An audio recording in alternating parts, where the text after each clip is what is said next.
Latvijas kalnu slēpotāji jau sākuši jauno sezonu ar sacensībām Baltijas kausa pirmajā posmā, kas notika Lietuvā.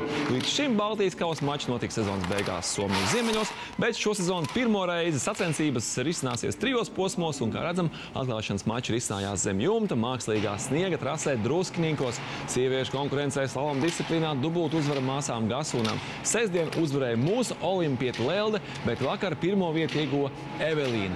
Bet Lelde otrajā braucienā izstājās. Savukārt vīriem abās sacensību dienās meistarīgākais bija mūsu izlases līderis Kristaps Zvejnieks.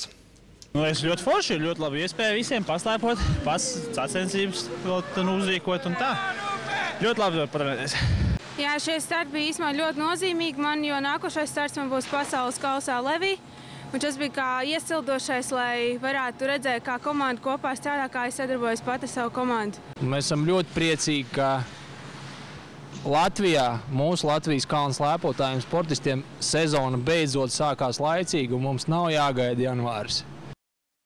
Pavisam Druskininkos startēja 160 dalībnieki no 5 valstīm. Otrais posms Baltijas kausā notiks 21. un 22. februārī Siguldā, bet pēdējais 3. posms notiks Somtunturos, Somijas tundrā.